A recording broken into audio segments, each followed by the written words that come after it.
It's time for the athletic sport. I get to speak with people in the athletic and sports world. Let's get started.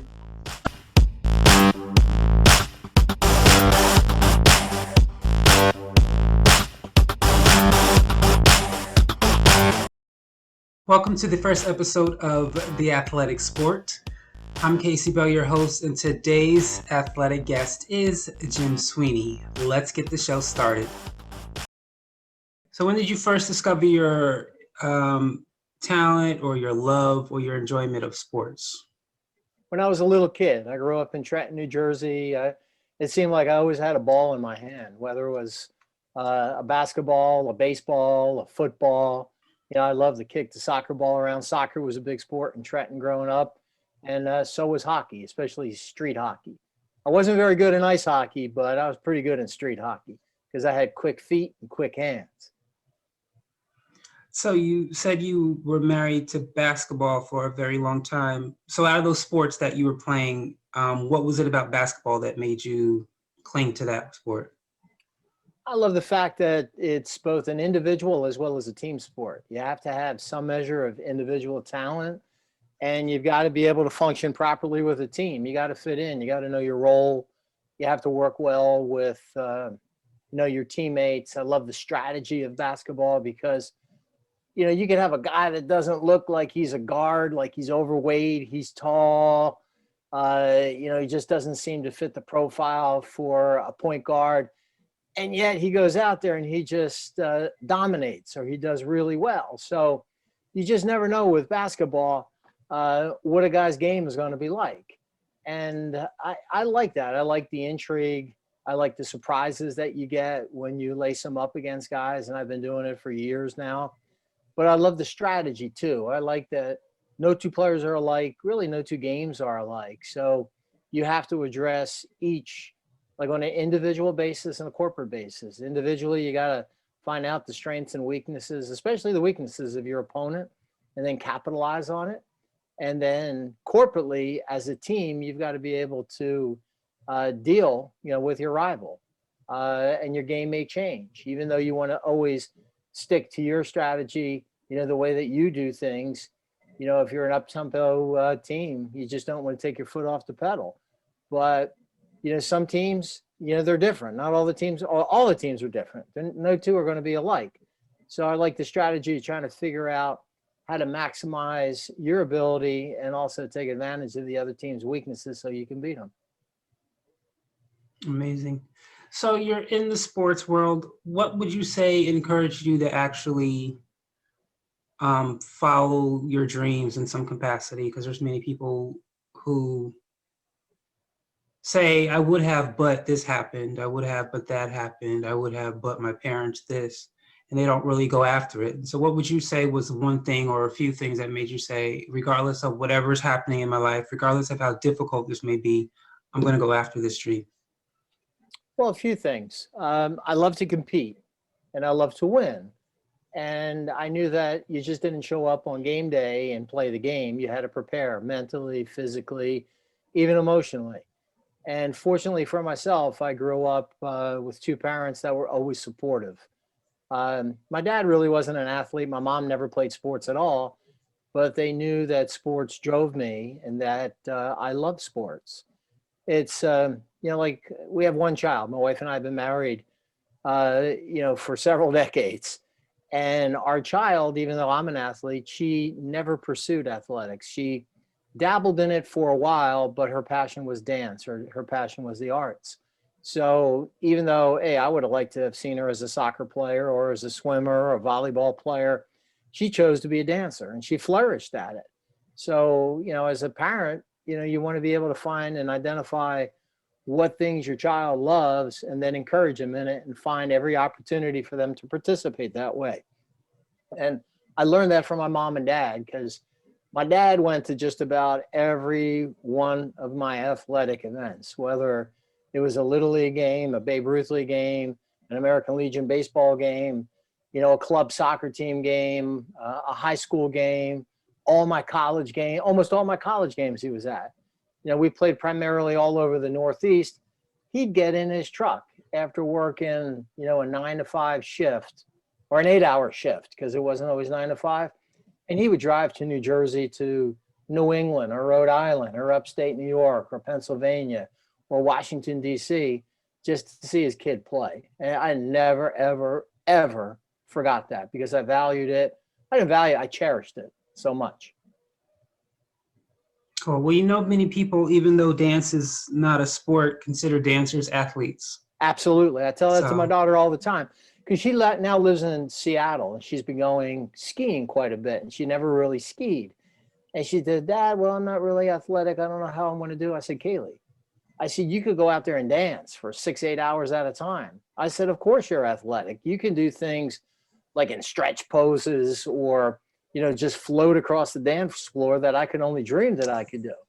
I said, maybe you can't shoot a basketball, you can't hit a baseball or slap a hockey puck. I tell you what, but you could do cha-cha, salsa, merengue, waltz, and, countless other dances that she's good at. cool. So what inspired you to write Old School Hoops, and what was your process, your experience like publishing a book?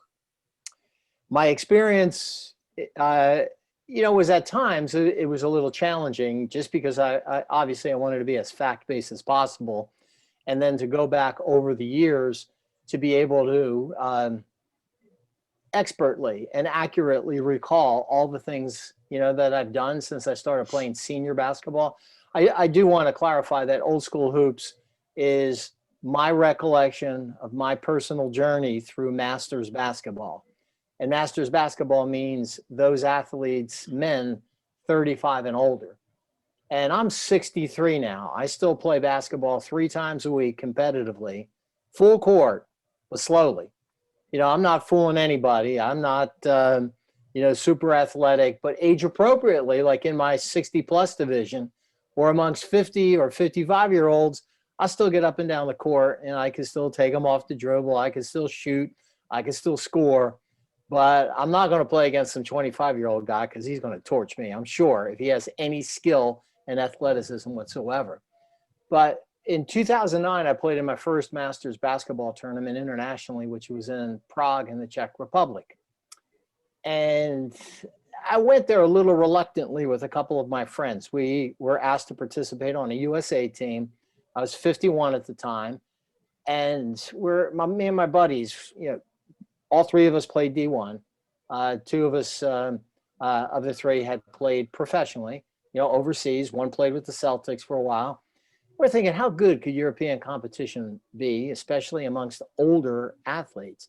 Because it was held in Europe. Most of the teams were European. We were shocked, as to how good the competition was. But I fell in love, not just with how good the players were and how stiff the competition was, but the Universal Brotherhood that I inadvertently stumbled upon. Because in growing up in Trenton, New Jersey, I had one sibling, an older sister, loved her dearly, never had a brother, always wanted a brother, always, desired to have a brother. It just didn't happen. So I had to wait really until 2009 to really discover brothers that I had all over the world that were also like-minded like myself, or that were like myself, that wanted to compete still at an elder age in life, that loved the competition, loved the competitive rivalry, and also wanted to meet people that shared, the same common, desires, passions, and interests that I had. And I discovered that with Masters basketball. And since that first tournament in the summer of 2009 in Prague in the Czech Republic, I've played in over 100 Masters tournaments in 24 countries around the world. Plus, I've played all over the United States in Masters competitions in Las Vegas, New York City, New England, Chicago, all over Florida, Indianapolis. And it's because I love to play, but I love the brotherhood. And I feel like I have all these basketball brothers, every shape, size, religion, color, ethnicity that you could possibly ever envision or imagine. And the amazing thing with the Masters basketball is they also have a women's movement. So I have all these newfound sisters too, one in three of the every Masters basketball tournament international or players internationally are women. And fortunately, I'm able to travel with my wife to these tournaments. So she's got brothers and sisters too that she never knew she had.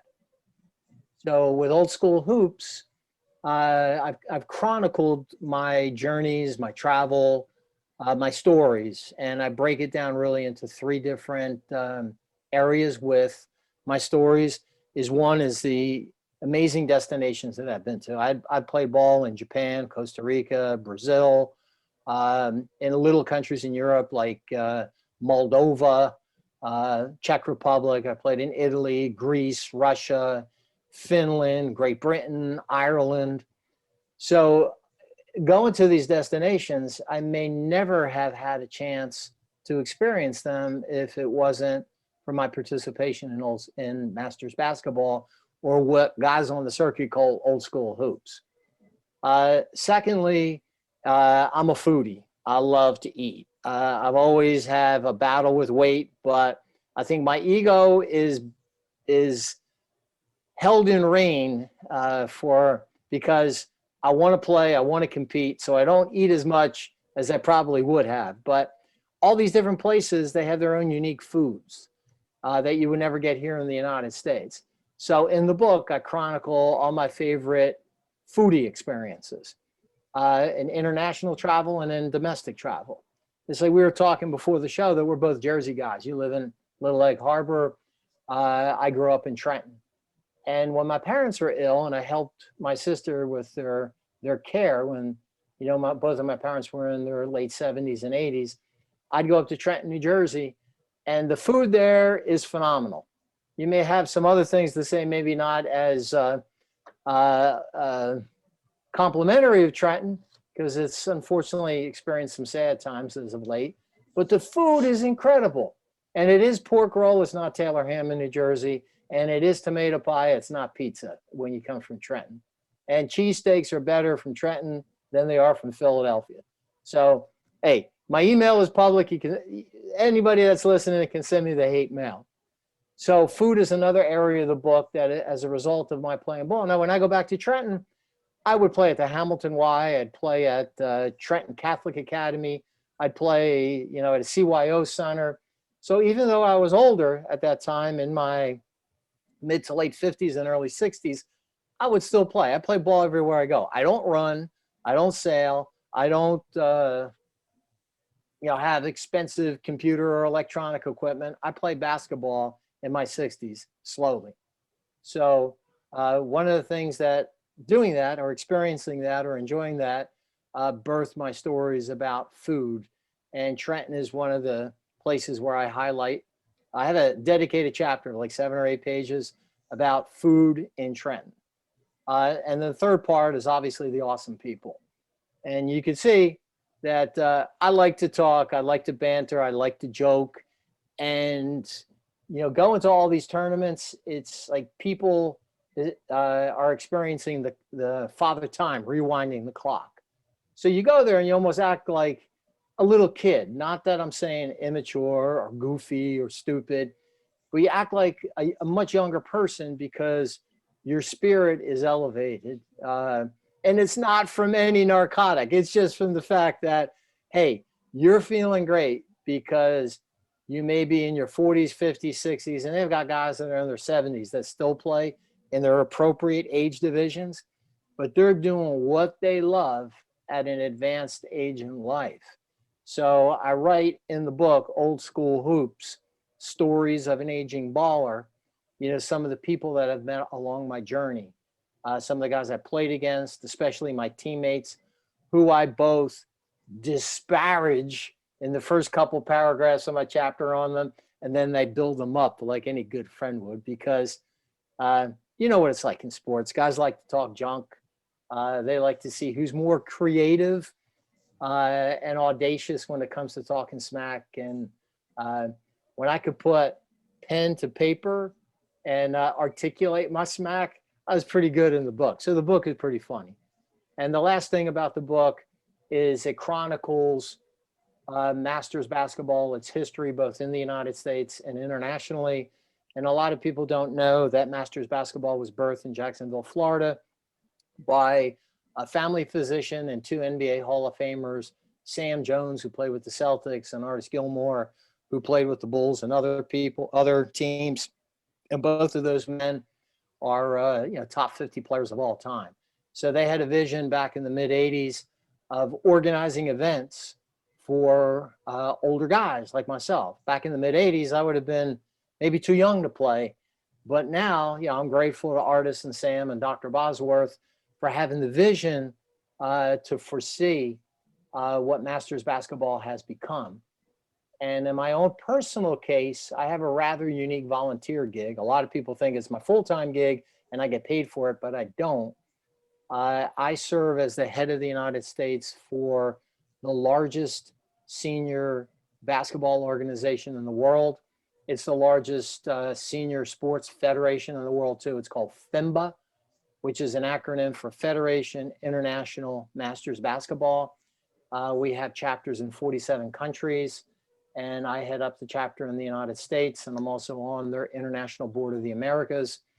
And what I do, and if there's guys out there that are older, whether you're in your 40s, 50s, 60s, or 70s, and you say, hey, this sounds pretty neat, I'd like to learn more about it, just check out fimba.net, fimba.net for more info about what we do. Or you could always email me. I get multiple emails a day. It's Sweeney, Sweeny at fimba.net. And we do tournaments. We host tournaments all over the world. COVID put us on the sidelines like most everything else in the world, but our tournaments are the best age-appropriate, age-commensurate tournaments out there, meaning you don't have 40-year-olds playing against 70-year-olds. You play in 5-year increments. And if you're older, you could play down a couple age divisions, but if you're younger, you can't play up, just to keep things, fair. But I help FMBA in recruiting American players and organizing USA teams, and we go all over the world, and we've been all over the world. And like later this year, COVID permitting, we'll be in Ireland, possibly in Barbados. We have tournaments next year in Spain as well as Japan. And this year we had to, unfortunately, because of COVID, within the last 18 months, cancel tournaments in Dubai, the island of Guadeloupe, Argentina, Spain, and I'm drawing a blank, somewhere else in Asia. So that's what I do when it comes to old man's basketball. And I help document a lot of what I just shared with you in my book, Old School Hoops, Stories of an Aging Baller, which is very readily available on Amazon. Great. So that was my next question. So have you been playing at all, or have you been on hold since March 2020?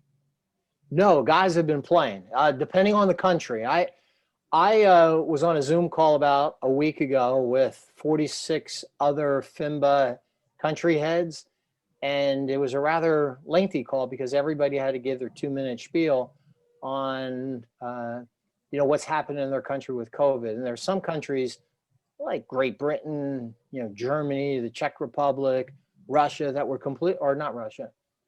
Italy, Spain, they were completely shut down. And when I shared that here in the United States, we still play 3 times a week in Florida, but in other places in the world, like in New Jersey, when I was up there a couple of weeks ago visiting my sister, I ran into one of my old friends and I said, you guys running this weekend? And they said, well, we still can't get into the gym, but you can play outside. So it depends, geographically where you live on whether you can play or not. And here in Florida, from what I've learned just recently, there hasn't been really a COVID surge, even though the nation was expecting it because of all the spring breakers that visit our state at this time of the year. So just yesterday, I was at the gym shooting around. I didn't play because I'm on IR for the next, maybe the next month or so. But guys are still playing passionately 3 times a week. Cool. So my last question for you, any advice or encouragement you have for someone who has a passion for sports, but for whatever reason they are not going after it? Yeah, I definitely have an encouragement, whether it's sports or we refer to dance, which my daughter has a passion for, or my wife. I mean, she has a passion for writing and podcasting, and she's actually written a book, and her book is called "Exiting the Comfort Zone." And that pretty much summarizes my answer to your question, because if you have something that you really want to do, you love to do, it's going to make you happy, it's going to make you feel energized and fulfilled, you got to exit your own comfort zone and step out of any area that you currently find yourself in that's precluding you from taking the first big step or leap forward. It doesn't have to be a leap forward. It doesn't need to be a running start. It could be a little tiny baby step. But if you love to do something and it makes you happy, I encourage you today, just take the first step, whether it's writing down a list of goals, whether it's actually, if you said you always wanted to run because you've been sitting on the couch too long for the last several years, go out and walk, or maybe run 100 yards and then the next day run 150 yards. But just do it. Just muster the energy. Sometimes it takes courage just to exit your own personal comfort zone and step out into the unknown.